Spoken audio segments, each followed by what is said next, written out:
business be accomplished. I know you're all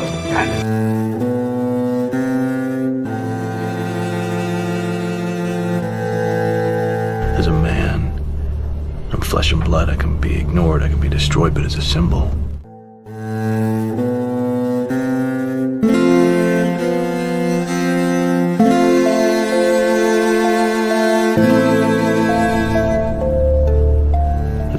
I can be incorruptible. He gave us a signal. Where are you?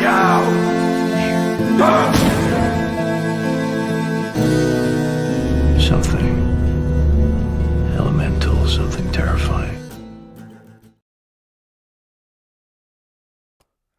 Hello, and welcome back to episode 9 of Cavecast.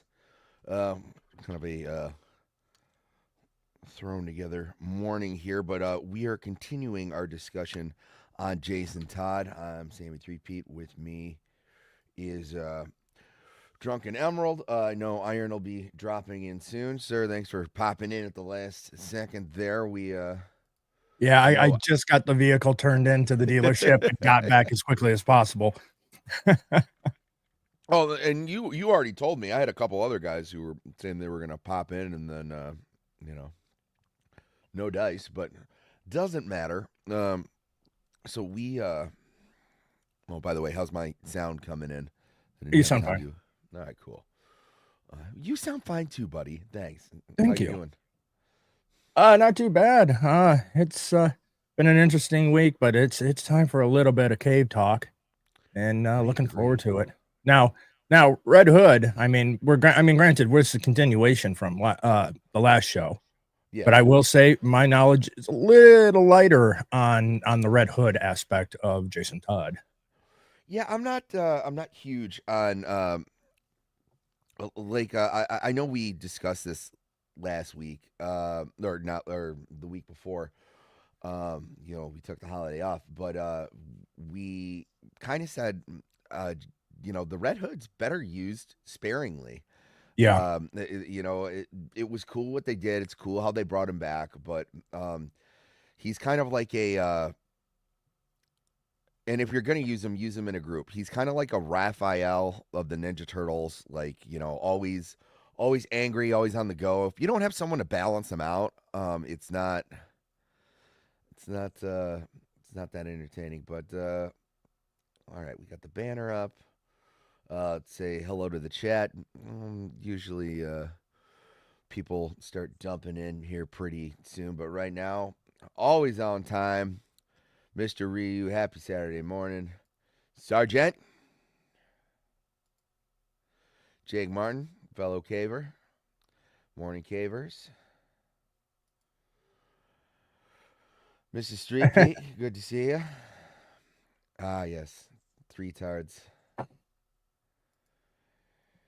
Jeremy, and then of course we got my fellow panelists here. So I mean, I'm expecting other people to be popping in, but we can just get right into it. I'm not expecting this one to be too long since it's a continuation, but there's a lot of people who swear by Jason Todd, and I don't know.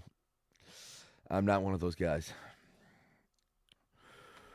but this is his newest iteration. It's all right. It's not doesn't really scream Batman. I really don't like when they have him wearing the bat symbol. Yeah. But so we left off at death in the family, and that gives me an excuse to play my favorite meme. Dead puppies, dead puppies, dead puppies aren't much fun. That's a good one. It really is. Brings a little bit of warmth to such a sad story. But So, I guess, wow, as early as 2003. I remember it was during Hush. I don't remember Hush being in 2003. Um, I probably didn't get around to reading it until about like 2006. Like throughout high school, end of high school, early college, I kind of got out of reading comics and into other shenanigans. Uh, Yeah.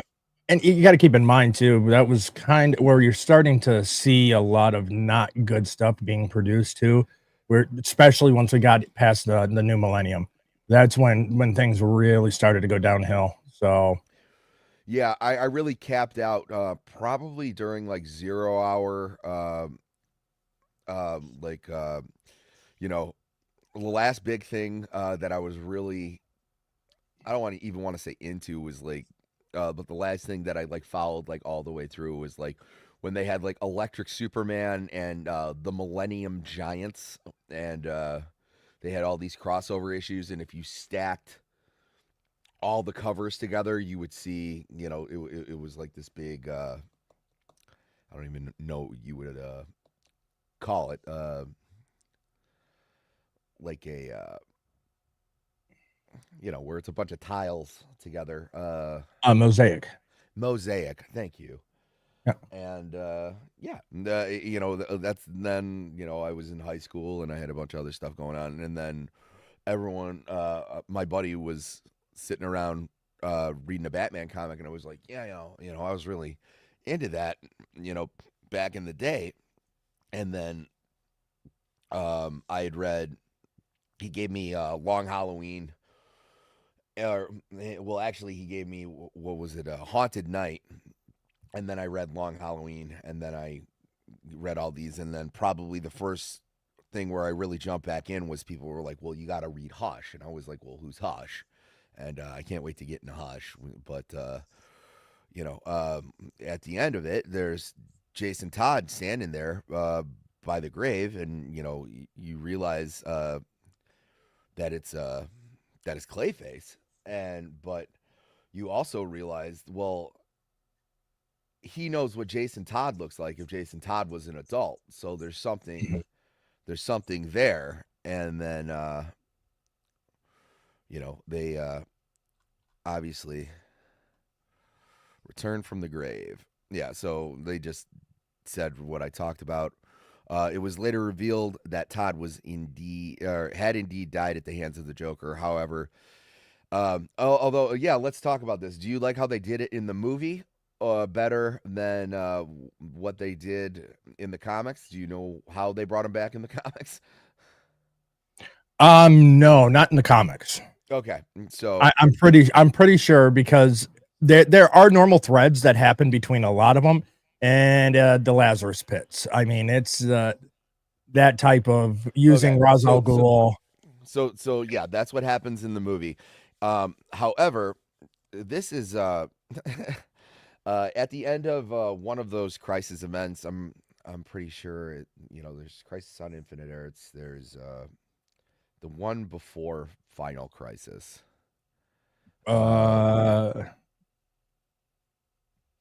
Is it Infinite Crisis? I think it's Infinite Crisis. Either way, Crisis, New Earth, post Crisis.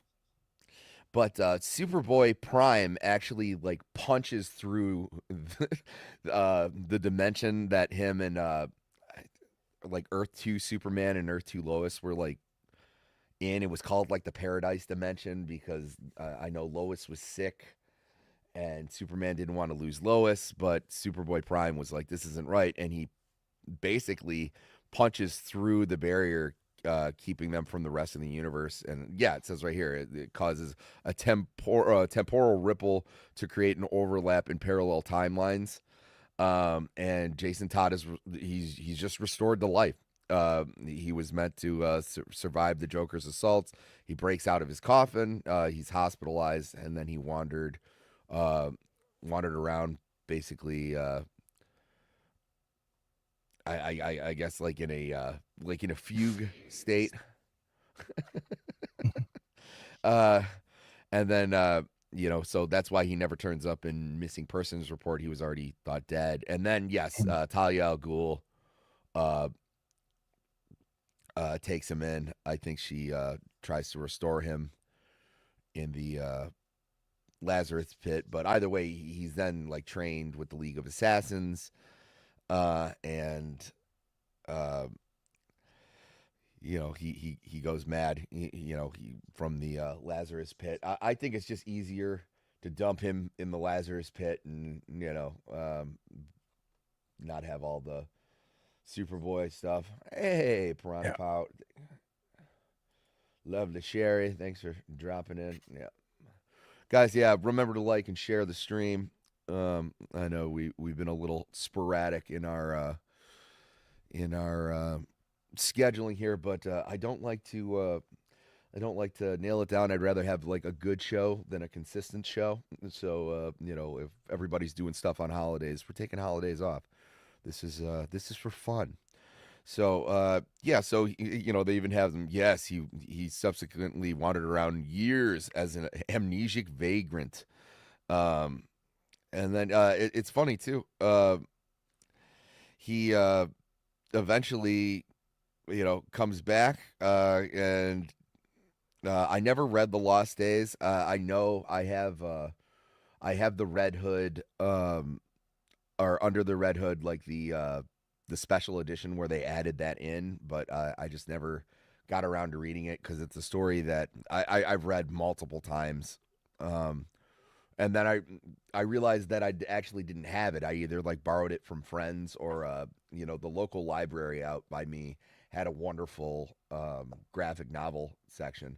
So that was one that I couldn't believe that I didn't own, and so and then or I bought it and I gave it out to somebody, but who knows? So yeah, then we get into this is how he looked was That the thing is that I just do not like the red mask. I mean, if you almost go half and half, you're getting close and close to Deathstroke. I just I can see that. He's they have him, the big reveal. As if everyone didn't already figure it out. Really it was from the tie to the Joker. And because from they made that famous, although Alan Moore in The Killing Joke, he wasn't the first one to tell that story. I think it was in 1954 is when the Red Hood origin for the Joker really kind of came about, and it's much less tragic. He wasn't like this failed comedian. He was just more of a failed crook who was kind of klutzy. And then he falls into the vat of chemicals, but like the hood kind of protected him, so his face kind of warped into the Joker. But he took that as his new moniker because the Joker wasn't doing anything with it. And you get this. So the first thing they see him do is, or I do like that, a domino mask is found in the Batmobile. The mask is in the style that Todd wore as Robin, suggesting he's been stalking Batman. But like the first real thing he does is kind of hijack a shipment of kryptonite from Black Mask, and Black Mask very much was more of a villain that was in prominence when Jason Todd was Robin. Right. So kind of it makes more sense than to go after some of the more traditional villains like like Mr. Freeze or Penguin, or those are all guys that Bruce and Dick fought together. But I'm pretty sure Black Mask was mostly. Let's click on Black Mask real quick just to make sure I'm not talking out of my ass here. Yeah, so first appearance 85. So I mean that's right there. So just making sure. But 1 second. Excuse me. I felt that one on my toes, ladies and gentlemen. Friend of the channel sneezing. So he hijacks a shipment of kryptonite, and this thing in the book is huge. Like it's not don't let the movies fool you. Kryptonite is not a rare commodity in the DC universe. It's everywhere. It's everywhere. Yeah. It's in multiple colors, and that was another thing too that was cool. I remember the crate. It's all different colors of kryptonite. It's mostly red and green, but those are the two big ones. But so yeah, he's causing a ruckus, and he's also kind of organizing crime. He's taking over organized crime units, but he's having them answer to him, and he's saying, like, I'm your new boss. I've killed all your subordinates, or all of your. You guys are gonna answer to me. You're gonna pay me. Almost like mob tactics. You're gonna pay me a. Like dues or something for my protection. Your territories are my territories. If you're dealing drugs, I don't want them in schools. Nothing. If you go against this, I'm basically gonna kill you. And he ends up doing surprisingly well. And Black Mask really starts freaking out and going towards. They're trying to find other ways around it, and but he's still killing people all the way along. So Batman and Nightwing, they have no reason to believe that this is someone, but the mystery keeps coming more, because every time that they deal with the Red Hood, they realize that he's very well trained, but he's very well trained specifically to deal with Batman. There's certain things that he does where there's parts where Jason Todd or the Red Hood gets away, and how he gets away, Nightwing will be like, that's impressive, and there we go. What are you adding? That was what I was talking about with the mask. That it's I just feel like it's too much getting close to Deathstroke. Oh, very, very much. But I'm saying that is the design. Yeah. Yeah, it's a little bit more bikery, but yeah, no, it is. Oh, Jacob Ironside. Guys, I'd be remiss. Jacob Ironside's a good friend of mine. He has and if you want to post it in the chat, feel free, buddy. He has a GoFundMe. He has a fundraiser. Him and his family, they had to move very abruptly. And, if you could contribute to him, I'd be very grateful to you. But also, like and subscribe, maybe share the video. That would help too. That also helped Jacob with his fundraiser, because the more people who see my video, the more people will know about the fundraiser, right? It's not selfish. That's just logic. That's just how those things work. But no, it's good to see you. Thanks for waking up and hanging out, talking Batman with me. But yeah, so there was things that Nightwing was like, oh, that's impressive, and Batman would go, no, that requires training. There's certain muscle twitches, and there's certain ways that he knew to get out. He has knives sharp enough to cut my wires. That's not something that's a regular crook, your run of the mill guy is gonna know to do, or to be prepared for that. So another thing that they don't mention in the movie is Jason Todd becomes like obsessed with Tim Drake in the comics, because that's his replacement, right? So like if Dick came back and took up the Robin mantle, I don't think that Todd would have reacted the way that he did, but once he realized that he was replaced, and which really isn't the case. Batman for a long time was pretty adamant that he wasn't going to have another Robin. It was dangerous. He thought that Jason Todd was like his greatest mistake. He put his costume up in the Batcave, like kind of in memoriam thing. He had no intentions. Tim Drake, which we'll be talking about him next week. Tim Drake was a kid who was just smarter enough to figure out that Bruce Wayne is Batman.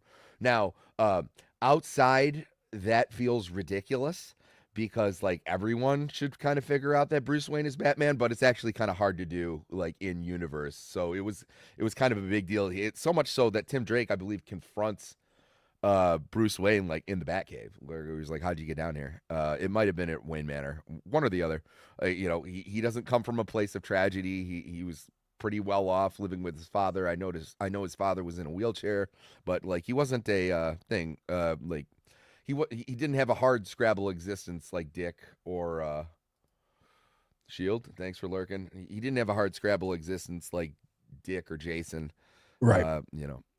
And that's the thing. He's the smartest Robin. He's the only Robin that Ra's al Ghul or Ra's al Ghul calls a detective. Just same way that he calls Bruce detective, he calls Tim detective. So Tim Drake's a special guy. So let's see. Let's continue. The Red Hood assumes control over several gangs in Gotham City. Like I said, Yep. he starts a one-man war against Black Mass criminal empire. Himself had allegedly murdered Robin, Stephanie Brown. Stephanie Brown, for you guys who don't know, we know her better as Spoiler, and I know her mostly as Tim Drake's girlfriend, but until they made Tim Drake bisexual, which they'll eventually change back when they realize people don't like it. And I'm surprised they haven't done it already. Yeah, 100%. That's what they do in comics. That's why they made him bisexual so they can put that foot in the door. So they can pull it back. It was like, okay, you don't like this, and it was like, no, write a character who's bisexual. Don't make a guy who has 30 years worth of continuity just like all of a sudden, like they did with Iceman, where he didn't even realize he was gay. Someone else had to tell him he was gay. He was like, I'm gay. I guess I am gay. Like no, I'm pretty sure that's not how that works. I'm pretty sure you see like someone walking by who's the same sex as you and go, huh. Like I don't think someone walks up to you and goes like, "Hey, you're gay," and you're like, "Oh my god!" Wait! You just touched my ass. That just turned on a whole new world for me. I was fighting one of the bad guys, and he just touched in that one spot. And you want to know what? I just realized, no, it doesn't work that way. It certainly does not.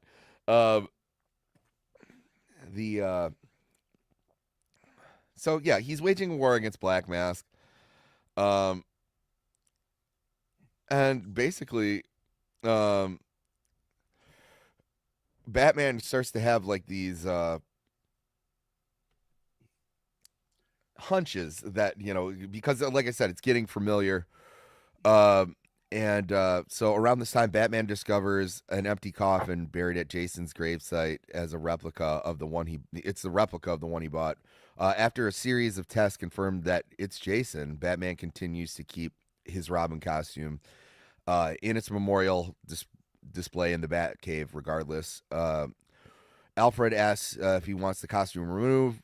Batman sadly replies that the return of Jason Todd doesn't change anything at all. That was the thing. Because he wants to remember Jason as the good kid he was when they first met. He blames himself over how violent he has become, and by letting him assume the Robin mantle. So yeah, that was something that we talked about last week. Is he totally dropped the ball with Jason Todd, where he had all of these violent tendencies, and instead of trying to train that or show him a better way, he kind of nurtured it, and he's like, yeah, leave it all out there on the field. No, that's not what you do with someone with anger issues. You don't encourage them to get angrier. That's that's not therapeutic or conducive to teaching someone how to handle their emotions. And two, the only thing you're gonna do is exacerbate that, and so eventually, yeah, they're gonna go off the deep end. No, I think it was and going back to the last time, it was the whole point that you could definitely tell Batman was more just, he understood Dick. He just could not really relate as much and be able to control Drake.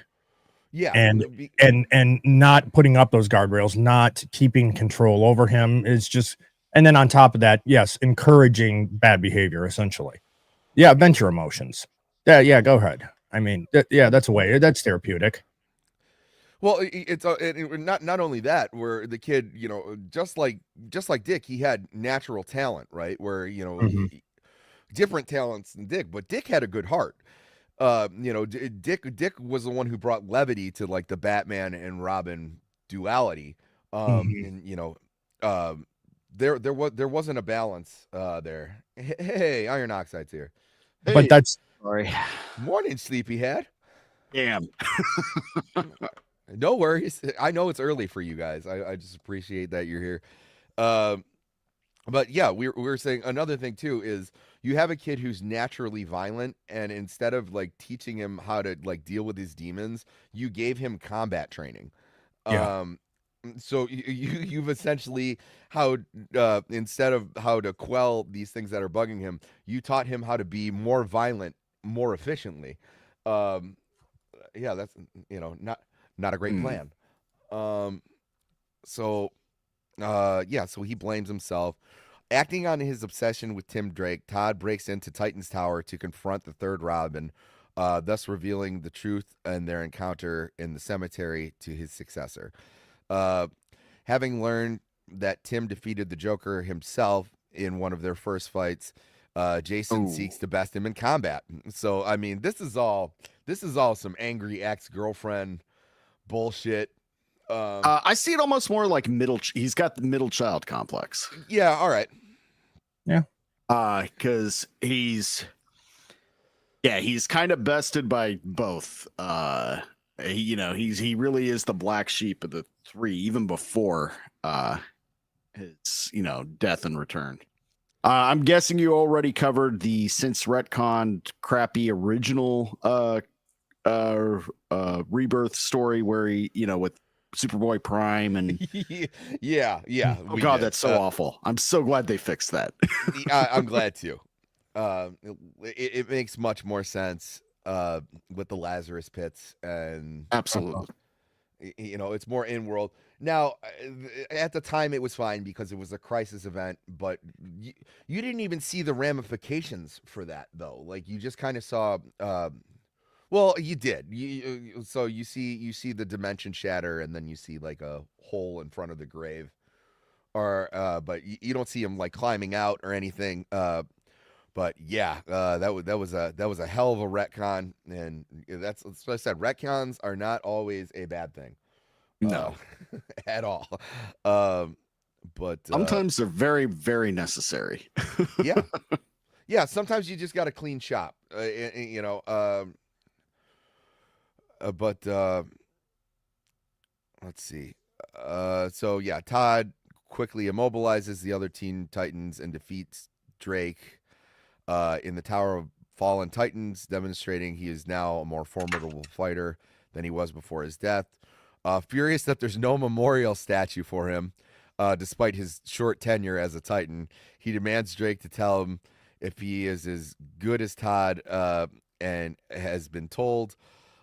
Drake says yes and passes out, and then he leaves. He tears the R emblem off of Drake's chest, though later grudgingly acknowledges that Drake is a worthy successor for his courage.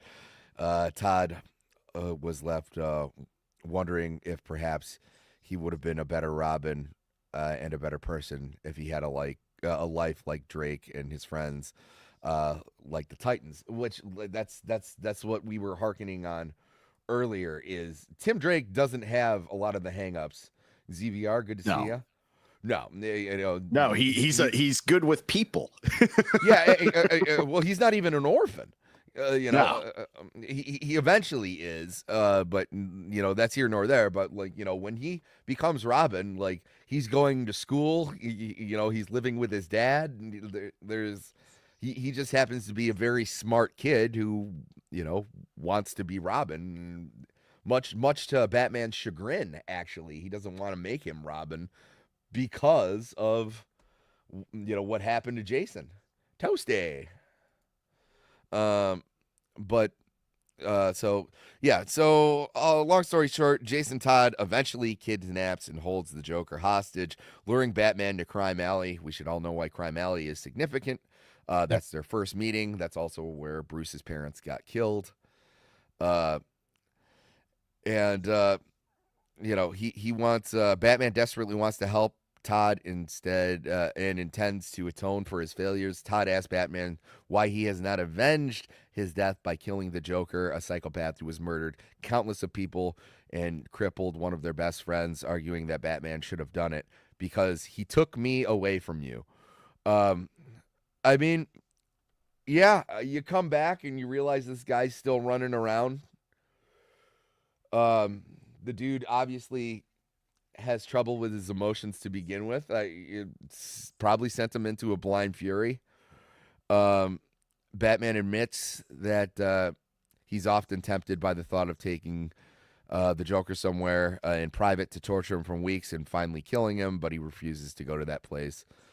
And then here was the big thing. Todd offers Batman an ultimatum to kill the Joker unless Batman kills Todd first by holding the Joker at gunpoint. He throws a pistol at Batman and begins to count to 3. Batman basically, you know, does the no-win scenario and wins in both. Yeah. Yeah. So Batman throws a batarang at Todd, which bounces off a pipe and sinks into his neck, causing him to drop the gun. So, you know, somehow he gets out of that situation. So, they said 1 year later. Now this is with Nightwing. So the whole place explodes. They plunge into the bay. You can't find the Red Hood anywhere. And that's fine. That's kind of how it should be, where he pops up sparingly.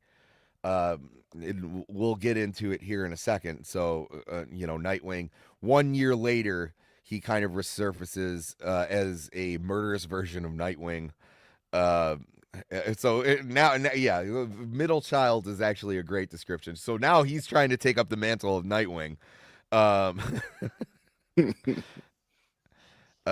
You know, but he's captured shortly afterward. Todd leaves for New York City and the Nightwing mantle back to Grayson, along with a telegram telling Grayson that he is returned to normal and considers himself a gift from Batman. I don't necessarily follow what that means. So there was Battle for the Cowl. Not one of my favorite stories. No, I had a lot of hope for that one. It had some good elements, and it had some really, really not good. Yeah.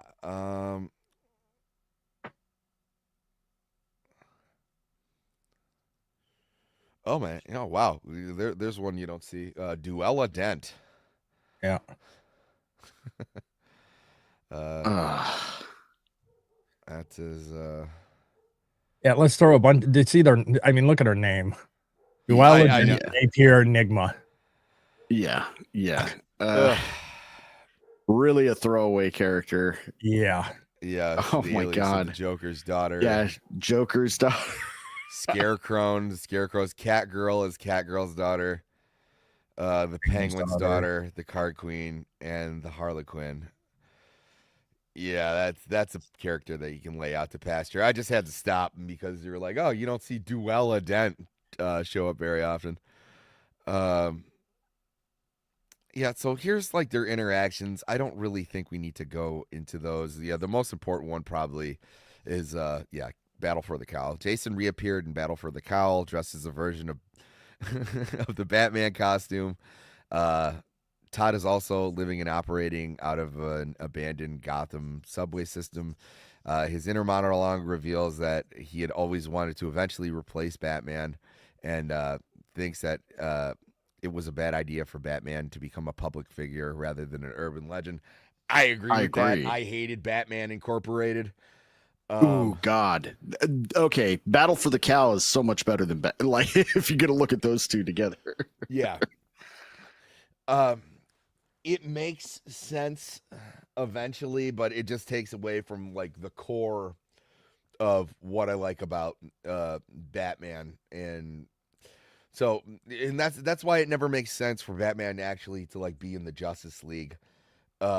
Is no one should be really sure if Batman's a thing besides like Commissioner Gordon, people who have fought him. Like on the whole in Gotham, they should just kind of be, like they do it really well in the Batman where, like creeps like in a dark alleyway and then he keeps like looking behind him. Like that's what he should be.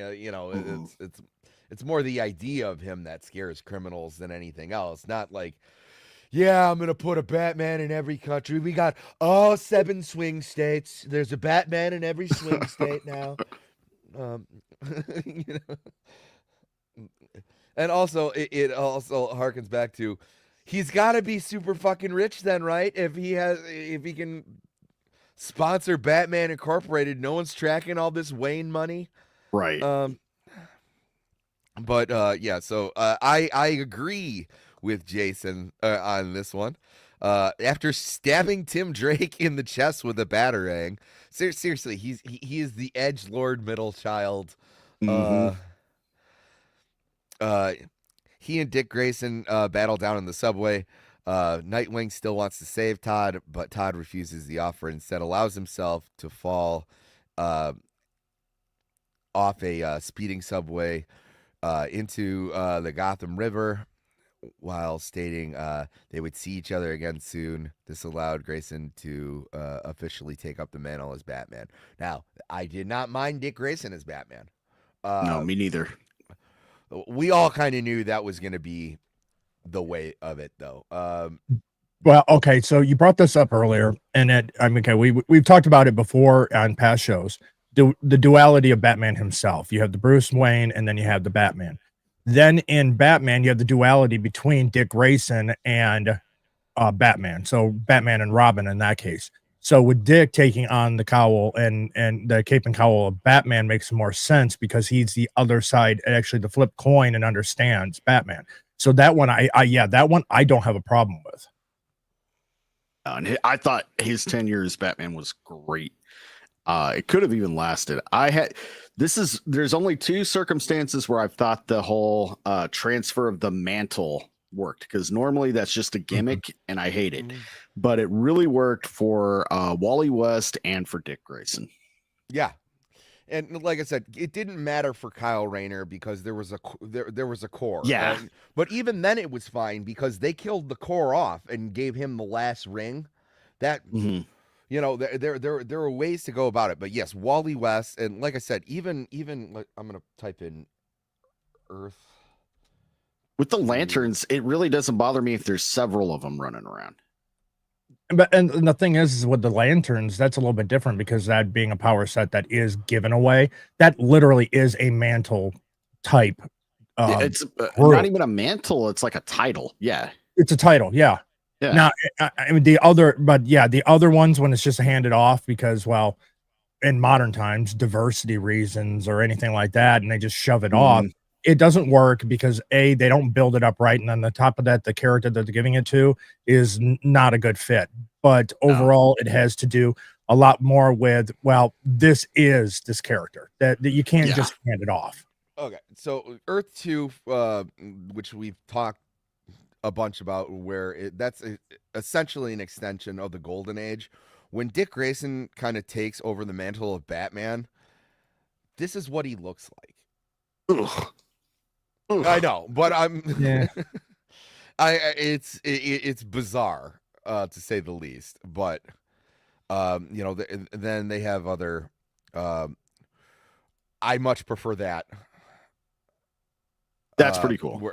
Yeah, but but if he's going to take up the mantle of Batman, that's fine. I like the story, especially when he's got Damian Wayne. That all worked.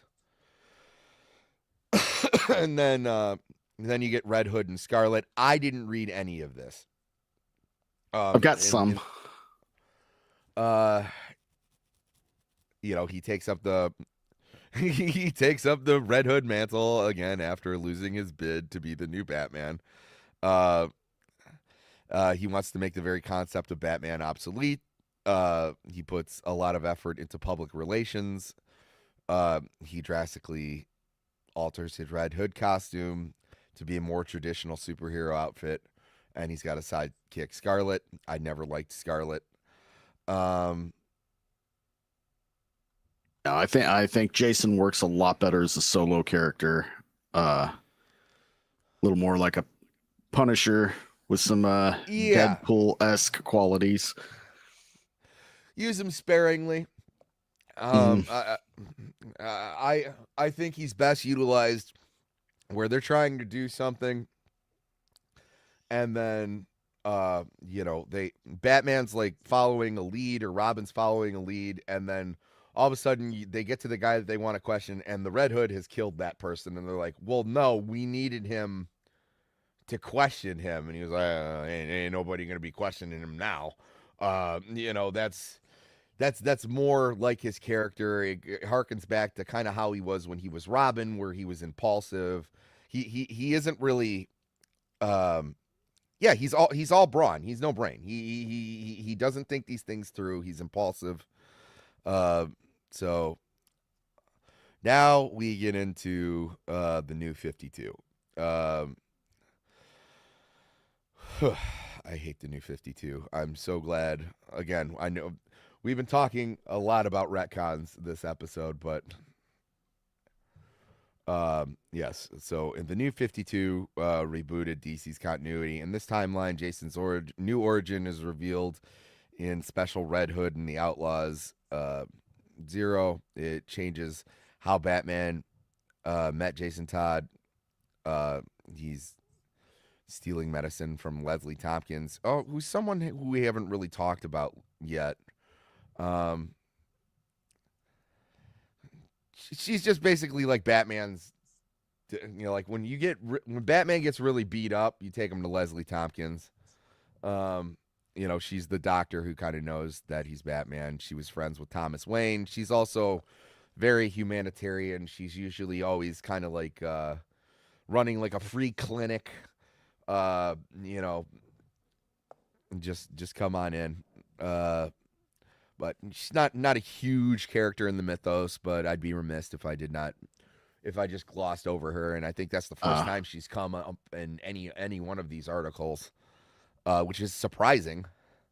Her best use of her was in the animated series. Yes, I think. Yeah, she was wonderfully done in the animated series, and probably she got more representation than she's ever gotten in the comics. I mean, yeah. But let's see. The backup introduces a massive retcon in which the Joker is responsible for orchestrating the major moments in Jason Todd's life, such as his father's imprisonment and death, his mother's overdose, his introduction to Tompkins, his adoption of the Robin identity. Considering the Joker is the one narrating this segment, it's open to debate whether he's telling the truth or not. This is stupid.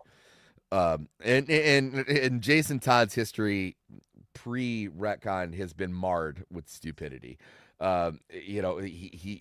He's again, like, not to the extent of Duella Dent, but he's just one of those characters that just people, they don't know what to do with. They very rarely get him right. Oh, that's a very good question, Boosh. Nothing. There's nothing about Batman that the animated series didn't nail. Besides the New Adventures of Batman and Robin, when they changed all the designs and they made everyone look cheaper. But other than that, and not doing Tim Drake right, giving him a really bad version of Jason. The biggest gripe of the whole animated series. Yeah. Hey, Rick. Good to see you.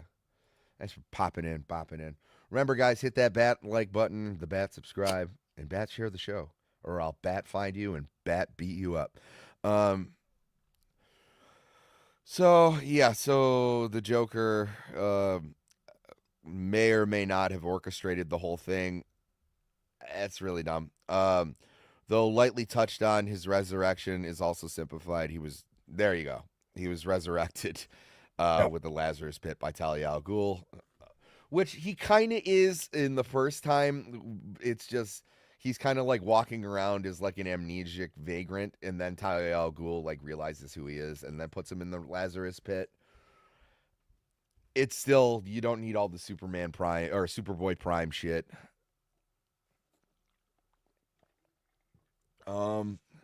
Didn't read much of the Outlaws. It wasn't. Okay, yeah. There were some good aspects to it. I liked the team that they had. It was just kind of the way that it was handled. Yeah, no. If you want to take the ball and run on this, I really I didn't read a lot of the New 52. I was not a fan of a lot of what they did. That was what I was really trying to like it. I was like, okay, I'm a fucking veteran DC reader. They get off to some really rough starts sometimes, and they can normally start to kind of get their groove back and kind of find the direction they're going and go from there. And I was hoping the New 52 would be one of those cases. It wasn't. I'm not a massive hater of it. There's a lot of things I really liked about it. A lot of things about the New 52 that stuck. And all of the animated movies based on the New 52 were fucking fantastic. Yeah. Now with Red Hood and the Outlaws, like just the team itself of all kind of the outcast characters, except for Starfire, she really didn't belong in that group. It made no sense. I think they just needed a hot chick. So hey, fucking throw Starfire in there. Why not? But him and Roy Harper, that worked eventually. I think they even bring in Bizarro, and he turned out to be really good in that. Like, it made sense for some of the stories, but it didn't. The writing just wasn't there. Wow, I'm even reading here they had Roy Harper and Starfire in a sexual relationship. Starfire was fucking everybody. Yeah, it was. What the? She's a princess. Yeah, she's just a hoe in that. Yeah, New 52. Yeah, she's a hoe. Yeah, all right, that's all she is. Todd had also been revealed to be a member of Batman Incorporated, initially under the name Wingman, an agent based in Europe. Wingman temporarily allies himself with Damian Wayne, who's using the name Redbird at the time. I hated Batman Incorporated Same. so much. The New 52 304. Okay, now Red Hood and Arsenal was all right. Because those are characters that would mesh well, and I know they were together in the Outlaws. So I mean, but it just seemed all right. Yeah, so honestly though, it could have just been. They should have just done Red Hood and Arsenal. The Outlaws, with the exception of some of the characters, like I did like Bizarro, but those two really, because they really meshed well together, like you were saying. But yeah, go ahead. Yeah, no, they're both kind of jilted. I know Roy Harper has had different, in different ways, and but they both have chips on their shoulders. They're both kind of like the edgelord kind of characters. Mm-hmm. It works out. I enjoy that. So and then Rebirth. Favorite moment in Rebirth is like when the original Wally West shows up and he's like, does anybody remember me? Yeah. And then Black Wally West is like, I don't know what you're talking about. But Jason Todd's backstory is again altered to resemble his post-crisis meeting with Batman. So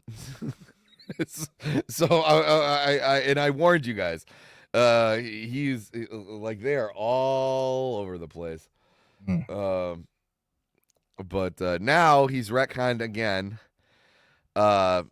meeting trying to steal the tires off the Batmobile. Jason's mother is already dead by now, and his father is serving a life sentence in prison.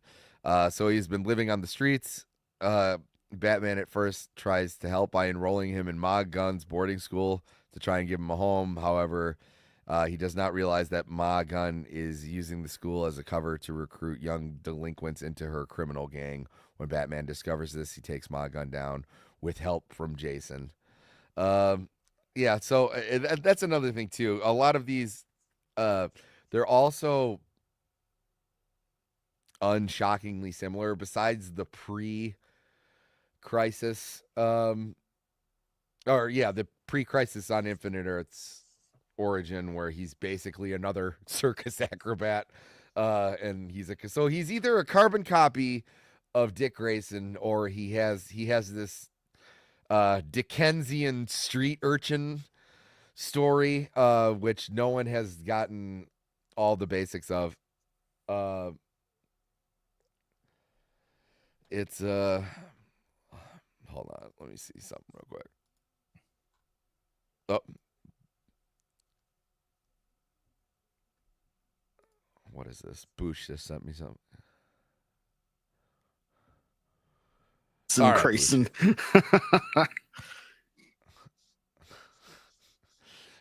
We'll save that for the end. But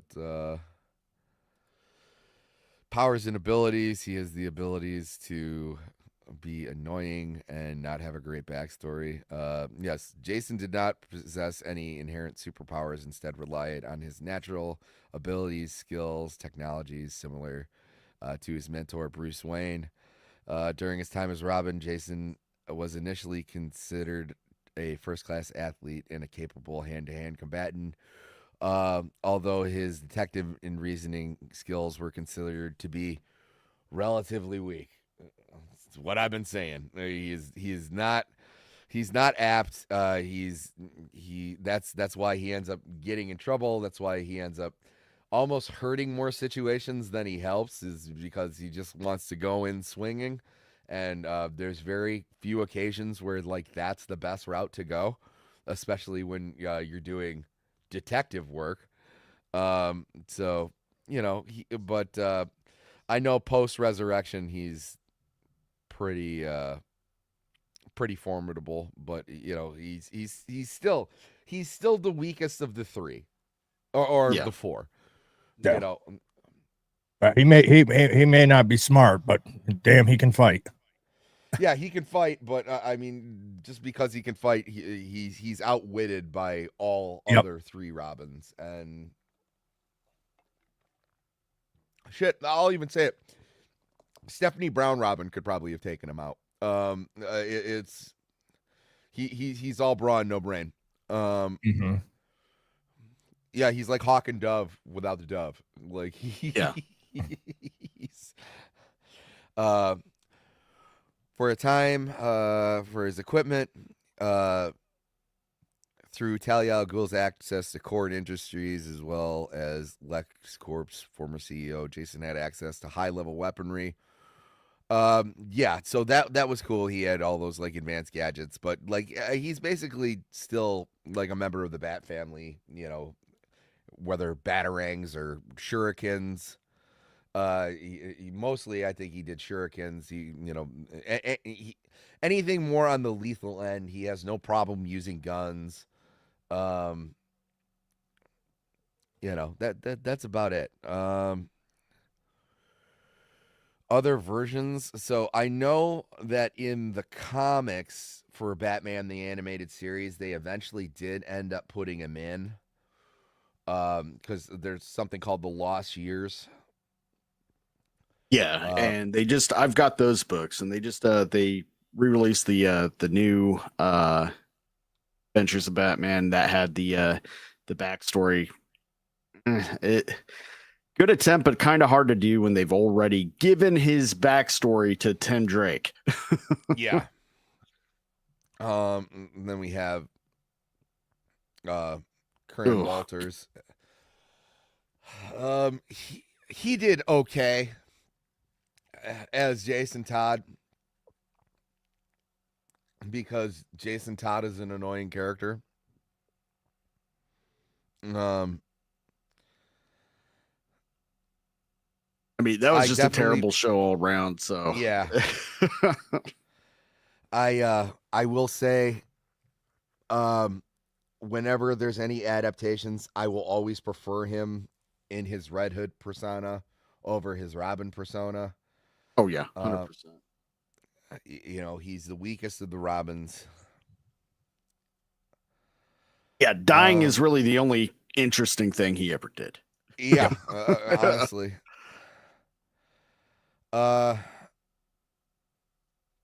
Yeah, so that's his depiction in Under the Red Hood, or it's Under the Hood in comics. It's Under the Red Hood here.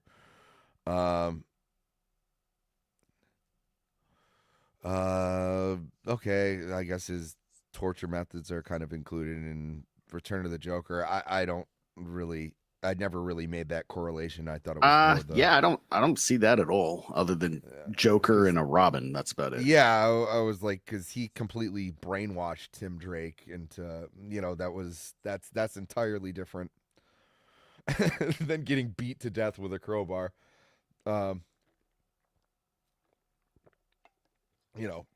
One, you kill one, and the other one, you torture him until he becomes basically your sleeper agent. It's not the same thing. Yeah, it's just a Joker. And Jason Todd's death at the Joker's hands is alluded to in Dawn of Justice, even though Zack Snyder has gone out and said it was Dick Grayson. Oh, let's keep reading, because that was another thing people were flabbergasted by, because there was a tombstone for Dick Grayson in that scene, and we're just like, you didn't even get that right. Yeah. Well, and the rumor was that it was going to be Dick Grayson is killed by the Joker, who is later going to be revealed to have been Jason Todd the whole time and Bruce Smith. Yeah. So Jared Leto's Joker was going to be a big reveal to be Jason. It's a rumor, but it's been out there for fucking ever. Yeah. Yep, the worst kept secret ever is Jason Todd is the Arkham Knight.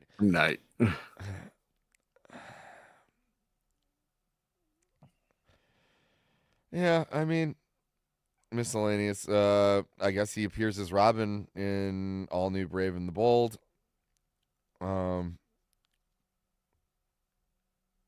Yeah, I think we got it, boys.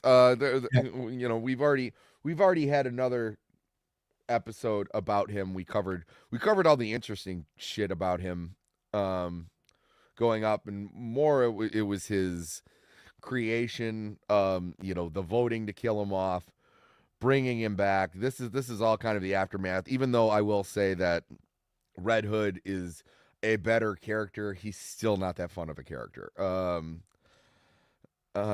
Any final thoughts about Jason Todd? I'm going to push back. I think he can be a Red Hood, especially as Red Hood, and keeping that. And I got to agree with Boosh. Best Robin is no Robin, but in the comic books we have the Bat family's a thing. Going to have that. I think Jason Todd is a very important element to that, and I think when he's done right, that's a character with a lot of potential. It's just the way he's been handled up until this point. There have been some really good moments with him, and great design, and a lot of times I love the jacket with the red helmet, but it's just going to depend on who gets a hold of it, and somebody to really take some time and care into making him a fleshed out character. And I think it is possible. And here, I'll answer the question. Yes, that was another Zack Snyderism, Sergeant. And yes, yeah, I enjoyed very much playing the Arkham games. Arkham Knight's fantastic. I'm probably gonna go back and play all three pretty soon here.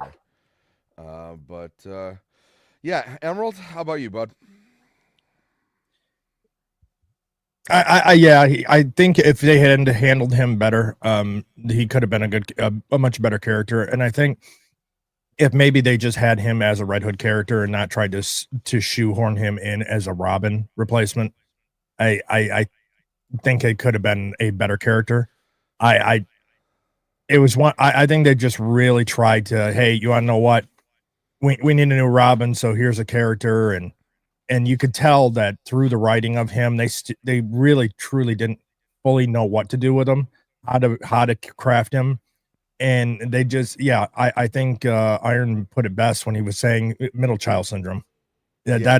that is you wanna know what that is, I think, spot on description of what Jason Todd ended up being as a character, especially when he was in playing a Robin variant. Yeah, there's a lot of things where I think we all agree on the mishandling of him. So having him be a foil to Batman's ideology, where he uses guns, although he has like the full training of a Robin, is interesting. And then how he's written in a lot of these things, where he's showing there's other ways to accomplish what Batman wants to accomplish, just on a more violent end, is very interesting. And then you see this inconsistent writing. There is no way in hell he would want to join Batman Incorporated. He goes against what Batman Incorporated stands for. You know, he goes against what the Bat family stands for. You know, he was the outed child. What is that saying? You know, if the lonely child in the village can't get warmth at home, then he'll get warmth from the village by burning it down. That's Jason Todd. You know, he will get that respect in his own way, and he was kind of, you know, he was killed, and he came back, and he saw that, you know, the way that Batman, the Joker's still there, the way that Batman's handling things, it didn't work. There's another guy in his mantle. He has rights to be angry, and exploring that was interesting. There you go, Jason Todd, arsonist. But yeah, it's just when you try to incorporate him back, where there was just like, oh, that's kind of our crazy brother. He has problems, and it was like, no, he kills people. Like you should be trying to arrest him every time you see him, and only working with him if there's no other options, and reluctantly. And that works best for him too, keeping him as an outlaw, like he's not you know, fully back into the fold. He's still somebody on the outskirts of everything. Yeah, he's fringe. And you know, it's like you said, Punisher is a perfect example. It was like, not a lot of people, not a lot of these like card carrying superheroes like to work with the Punisher. Sometimes there's just no choice. You know. Yeah, he's the guy you get if you know, a scalpel isn't working and you need a fucking sledgehammer. Yes. Or he just happens to already be there. Yeah. That's a good one too. You know, and if you realize that Red Hood's there, you realize that most of your evidence is gone, and he's screwed a bunch of shit up. You know, I think that's a much better approach than having him like be on a team. And it was like, I could never imagine Bruce Wayne going like, oh, we should probably put Red Hood in on this one. Like, yeah, no. No. Having him back in the cave, like, well, you know, yeah, on a regular basis. You didn't kill anybody today, did you? All right, good. All right, cool. It doesn't make sense.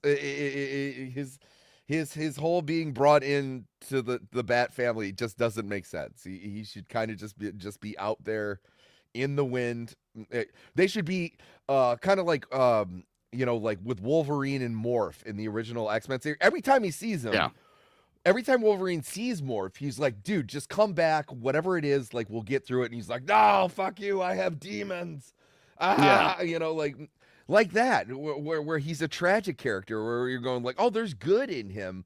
If he would just like come in and embrace, you know, just come in on a bear hug, Jason, and like we'll squash this shit. But he can't squash that shit because like he's damaged. He died and he came back, and you know, it was like he was put in the Lazarus pit. The Lazarus pit screws up your mind.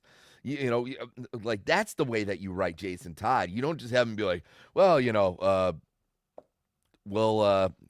we'll put you on payroll. We'll see how it goes. Like it's so stupid. No, Where he they wouldn't got want to to be keep there in the that. first place. If they work together, and then by the end of it, them trying to either get him back or get him to, serve his time, anything like that, and then him just, fucking off and doing the whole disappearing act that Bruce does, and then until they need to see him again if the story works. Or like another one. You have a good run in with Batman and Red Hood, and all of a sudden, like, they're getting back into their groove. They're, he's like, I taught you well. And then at the end of the story, like, Jason just caps the dude, and then Batman's like, no, what are you doing? And he's like, like he just doesn't get it. That's the way that you write him. You don't just incorporate him in something where he's a liability. If you're taking like Batman Incorporated public and all that stuff, it was like, it doesn't work when you make Batman a public figure. It works if you're keeping him with the vigilante status, or like the urban myth status. Sure. But sadly, what's up, Scoob? Not a lot of these writers. There used to be, when you were handing over a series to someone, you had kind of like a script or a Bible going like, here's what I'm doing. Now, sometimes, you have guys like Alan Moore with Swamp Thing, where he makes a retcon and it's amazing, where, it was like, no, he wasn't actually Alec Holland. He's a plant who has the memories of Alec Holland. Excellent. Cool. Awesome. But then you have stuff like this where it was like, this is Jason's character design. This is how he thinks what he does. And so some guy's like, cool, I'm just going to do my own thing and put him in like I'm going to put this lone character with a bunch of mental issues, and I'm going to just throw him onto a superhero team with a bunch of like card carrying superheroes who like do the right thing. It was like, he'll just be the wacky guy who kills people. And it was like, no, that doesn't make sense. No, and he's got to kind of like, it works when he's kind of a reflection of Bruce's failures. Mm-hmm. And by doing that and having him be part of the team all the time, that doesn't that takes away from that. So he's got to always be on the fringe, be something that that one thing that they can't correct, but they need to turn to every now and then. And it needs to be a reluctant team up. Follow my analogy. Batman, he owns a smokehouse down in Texas. He's got him and his other two boys. And Jason is like the hipster vegan son who didn't want to work at the restaurant. And it's like, I don't even eat meat, Dad. I'm like, that's... I taught you everything there is to know about brisket, and you turned your back on it. Like, that's Jason Todd. So I think we got it. So next week will be Tim Drake. The week after that will be Damian. And then after that, we'll probably go with, we'll just do a general on the Bat family, just kind of wrap everyone up. There's people who are members who aren't members anymore. There are villains who are incorporated in that. We'll throw in Batman incorporated in there too. But that'll wrap up the rest of that. And then honestly, after that, do you think we should go into just other important characters in the Batman mythos, where the ones that we haven't got to, where we can just have throwaways, like even though this is a persona of Bruce Wayne, we can talk about like people like Matches Malone, Leslie Tompkins, just like or even we'll talk about like regular criminals too, like Rupert Thorne, stuff like that. And then after that, I think we'll get into get out of here. We couldn't do a full episode. Yeah, that's what I'm saying. People like Bullock, Montoya, we'll throw all those guys in there. That's a great Jason is like Batman's version of X-Force. Very much. Yeah, you smart ass. Yeah, so we'll get all like the outliers in that, wrap things up in a little bow, put a little bow on it, and then after that, boys, I think we're getting into full on villain character exploration. So we're There getting we into go. the good stuff. So I'm looking forward to that. Drunken, where are you going to be finishing out the week and going into next week? Shortly, I'll be overproducing Touch Grass with Theo Snodgrass over on his channel at 11 a.m. PST, 1 o'clock EST. Then coming up, I got Tuesday at 5:30 PST, 8:30 EST, Nerds Covering the News, which we should be back. I'm hoping that things are kind of back on track. And then let's see, Rogues Gallery on Friday at 5:35 PST. Then over Sean and Gina's stream over on Third Ralify's channel over on Rumble. And then we have insert title here at 9:30 PST, 12:30 a.m. EST. Insert title here, and then back here for Cavecast. Nice. Like I said, we will be doing Tim Drake next week, so looking forward to that. Oh, one more thing, and coming soon over on Devil Made Me Do It's channel is No Ma'am. Is it No Ma'am, or is it Make Me a Sandwich? I think Make Me a Sandwich. I think it's Make Me a Sandwich over there. I'll be producing that show. Iron will also be there as essentially the vice president of the show, with hosted by Devil Made Me Do It. That is coming, and that'll be on 7:30 PST on Wednesdays, starting June 11th. Nice. Iron? All right. So I'll be over on Touchgrass here in about an hour over there with Emerald and Theo. And we coming back. We're only doing one Rogues Gallery moving forward on Fridays. The experiment of having two was a little too confusing, but I am launching a new show, Ironcast. It's going to be a smaller panel show, one topic, covering more current events and news as opposed to the pop culture scene. So we'll keep all that over on Rogues. Gonna try to do that Wednesdays every week as well. We had our first kind of like a pilot episode with Camelot. That was a lot of fun. We'll probably do either Mondays or Wednesdays going forward, but I'll put that announcement up soon. And then I just pop in every now and then. I think I might be over there on in other news this Sunday, so tomorrow. And yeah, you both of you guys, as long as you let me know before, you guys are always welcome on the show. I love having both of you. Yes, and you can find, and other news will be tomorrow at 9 p.m. I think Strider's on. And then I can't remember who else. Zax is probably going to be on the show. And if you got a full boat, I can sit out. No.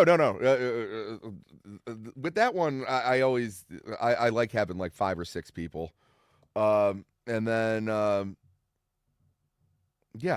every Tuesday you can find me on Words of Paradise, Leon's channel. We have a show called Tinfoil Haters. When Leon has power. It's funny. We only really have technical difficulties like on that show, like when we're discussing like government conspiracy theories, like Leon's like never had tech issues like ever, and then all of a sudden like he'll like lose power, or like my mic will start to get weird when we were it's interesting. They're coming for us. They're gunning for us. They're coming for the TFH. Yes, sometimes you can see me bopping around on Drunken or Emerald's channel. You can always find me at Roman of the Empire's channel every Thursday. And then Friday, I'm always up for grabs. I'm either on B-sides, I'm hanging out with these guys, or I don't know, but other than that, Cavecast every Saturday and the news every Sunday. Guys, you can get your Batman discussions anywhere. but you chose to get them here. So we will see you next week to talk about Tim Drake. Same bat time, same bat channel. Love you guys. Come on. Yes, Batman, clad in the somber costume which has struck terror to the heart of many a swaggering denizen of the underworld. Bob? Done.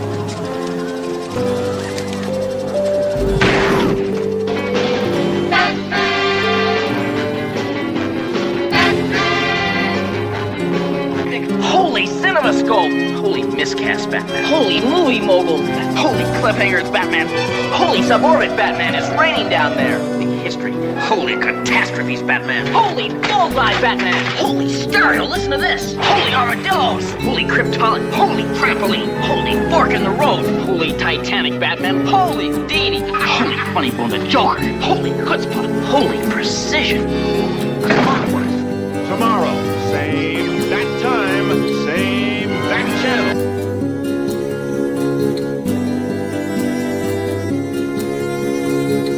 The monster who took you from me will soon learn that revenge is a dish best served cold.